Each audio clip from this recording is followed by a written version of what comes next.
All right, welcome to the Deep Dive. Today we're getting into a collection of sources that analyze autistic cognition not as a series of errors, but as this incredibly sophisticated and, well, entirely distinct cognitive architecture. No. We're looking at something called Gestalt Language Processing, or GLP.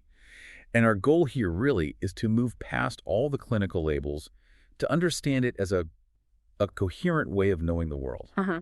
This isn't about fixing a problem. No, it's about recognizing a system. And that framing is, I think, absolutely essential for you listening, because we're immediately moving past that clinical definition of disorder. We're exploring this really powerful argument that autistic memory is built on systems of pattern, atmosphere, and this deep embodiment. And the sources use this amazing metaphor for it. They do. The author calls this architecture of memory a cathedral, but the dominant clinical structures, especially those rooted in frameworks like ABA, they look at this intricate, purposeful architecture and they mistake it for rubble. Okay, cathedral versus rubble is. That's a powerful and very critical metaphor. How do the sources justify that kind of language? Are they saying that clinical structures are, like, malicious?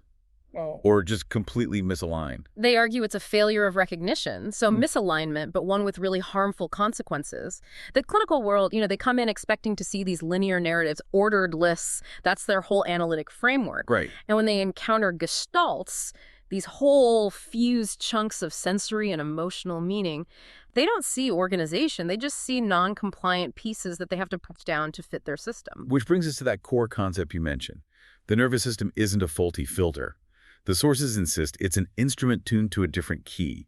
So this deep dive is going to trace where the academic papers finally catch up to the body, right? Exactly. Confirming what the lived experience has known all along. So let's start with the foundation of this cathedral, the body as an archive.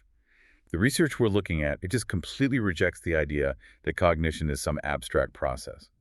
Floating above the neck. Yeah. It argues intelligence is fundamentally embodied. And how does that play out in the research? We see it very strongly in the work of researchers like Igsti. She argues that autistic cognition has to be understood as tightly coupled to sensorimotor systems. So it's grounded in movement, perception, affect, not just symbols. And Batul and Shizad, they take that even deeper, right, into how that physical system is organized. They do. They explain that the sensory variability you often see in autism isn't just a random collection of deficits. It's actually about differences in how bodily resources, perception, attention, memory are used. So things like an intense focus on certain sensory data. Exactly. High-intensity sensory data, Gestalt perception, associative memory. So the person who seems, highly sensitive, who notices the hum of a light or the angle of a shadow, they're not failing to filter. They're performing high-fidelity sensory orientation. So that's their operating system. That's their foundational operating system, Yeah. pattern before sequence. This shift it turns the whole idea of memory on its head. It moves it away from like a computer file system. Right. Dominguez argues it's less about static retrieval and more about reenactment of a sensorimotor pattern. And we should probably pause on that word, reenactment. What does it mean here? It means the body is literally reperforming the moment it's recalling. The rhythms, the muscle tension, the specific micro movements of that original experience, those are the recall mechanisms. They're not just, poetic accessories. So if you strip that sensory input away, the memory structure just collapses. The sources give this incredibly tangible example. The author recalling a physical space, the Afterglow corridor. And they don't just remember the name of the place. They recall it by feeling the humidity, the bass pressure from the music. The angle of the light. Exactly. And that sensory detail isn't just window dressing. The source says they're performing the exact kind of embodied recall that these academic models are now confirming. The sensory experience is the retrieval mechanism. It's the access code to the whole archive. And this is supported by autobiographical memory research in autism. Brazier's work, for instance, confirms that memory is episodic, sensory-dense, and organized by these coherent scenes. Not by linear plots. Not at all. The organizing logic is just different, holistic, wholed apart. It's not disordered. And this confirms that all this sensory information, which was previously just dismissed as issues, is actually the foundational epistemology, the real system of knowledge for many autistic people. Okay, so if the body is the archive, Gestalt language processing is the architectural logic.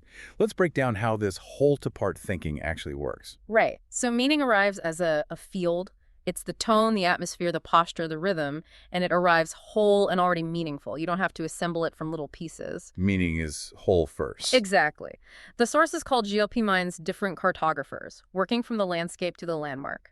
Because of this, memory isn't stored like a list of facts. It's an emotional ecology held together by relational contour and rhythm. And the sources use some really potent examples to show how this cathedral logic works in the real world. Let's talk about the space the author calls the maze. Yes, a very complex environment. And they navigated it not by, left turn, right turn, but by attending to what they describe as pressure gradients, humidity shifts, the density of bodies. That's an unbelievably detailed navigational system. It is. It's basically a personal method of loci, a memory callus. But instead of being built with abstract rooms, it's formed entirely from these shifting sensory contours, a dynamic embodied map. Then there's the example of the platform. The author sees these backlit silhouettes and calls them stained glass windows. And that's a perfect gestalt. Desire, color, rhythm, recognition, it all arise as a single fused impression. The light isn't just lighting up a body, it's giving it meaning, instantly. And what about the space they call the grope room? It's described as a tactile archive. Yeah, and that's crucial. Here, the gestalts were formed by breath, weight, warmth, micro-movements, creating these complete memory holes. They were, in effect, sensory manuscripts, structures of knowledge, not just fleeting moments. This whole logic, it seems to completely refute that common idea of autistic rigidity. It does. The source notes that the Gestalt mind is actually highly flexible, but its changes are sudden and recursive, not incremental. What's the distinction there? Well, an analytic mind might revise an opinion piece by piece. For a Gestalt mind, understanding doesn't change through gradual self-analysis. Instead, a single new configuration, a new Gestalt that feels true, can land with enough force to redraw the entire internal landscape, identity, desire, relationships, all in one single sweep. One coherent whole replaces another. Right. It's flexibility driven by pattern recognition. Which brings us back to some of the most pathologized behaviors like rituals and scripts, echolalia. In the clinical world, these are seen as things to be extinguished. Rigidity, compulsions. But in this mnemotechnical framework, they're elevated. They become liturgies or mnemotechnical practices. They aren't errors, they're tools.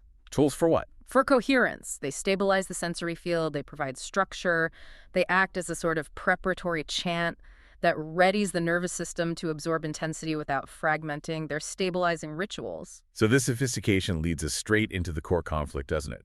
The clash between this whole-to-part logic and the analytic supremacy of institutions like Asia and the whole ABA and verbal behavior framework. It does. And the sources use, unsparing language to describe the violence of that clinical approach. How so? The analytic practitioner looks at that beautiful, complex stained glass window that fused Gestalt and immediately reaches for a scalpel. They smash the colors into shards so they can count them, label them, and reorder them into something they recognize.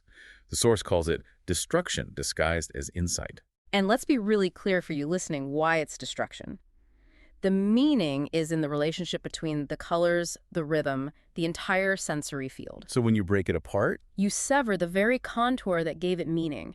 You're left with useless, isolated fragments. and this destructive method is protected by something the source calls analytic proximity as a weapon. What is that exactly? It's the mechanism of safe observation.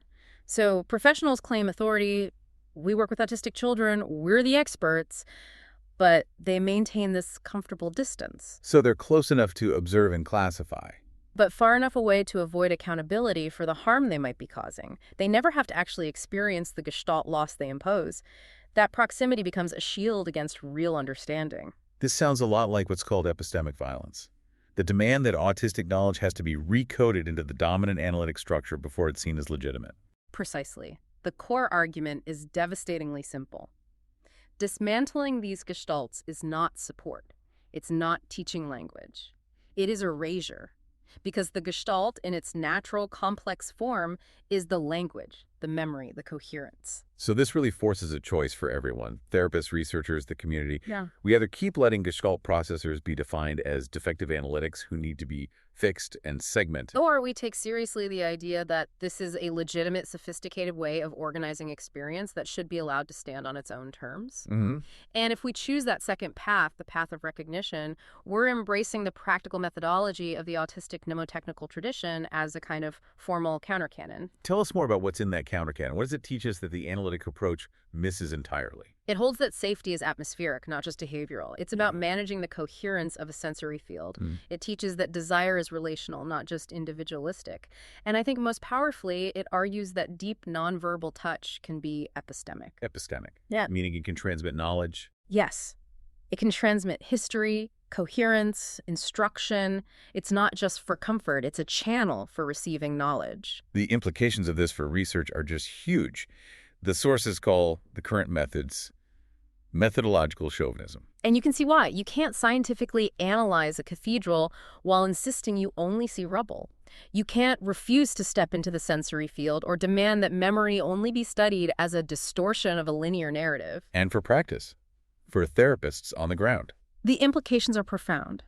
If a gestalt, a chanted phrase, a repeated movement is doing sophisticated emotional and sensory work, then stripping it of context, breaking it apart, severs the very thing that makes it meaningful. Right. The source has this vivid analogy. It's like taking a sacred chant, removing the rhythm, and then wondering why the words just collapse into meaningless sounds. So ultimately, this points to a need for new kinds of community structures. Completely. The author stresses this need for sensory, intelligent, autistic-dense spaces where coherence is valued, where proximity is accountable, and where ritual is finally recognized as a high-level literacy. Spaces where the cathedrals can be tended rather than dismantled. You know, what really stands out to me at the end of all this is the circularity. The author's personal experience led them to understand this sensory architecture, and then, decades later, the research finally confirms it. The academic language arrives late. So late, describing the method after the body had already been performing it for a lifetime. And that brings us to the final necessary conclusion from these sources. To recognize the true sophistication of this tradition would force these clinical and educational institutions to surrender their interpretive authority. They'd have to admit that their systems have been actively dismantling coherent knowledge traditions in the name of treatment. So the refusal to understand Gestalt memory isn't just presented as, a scientific limitation.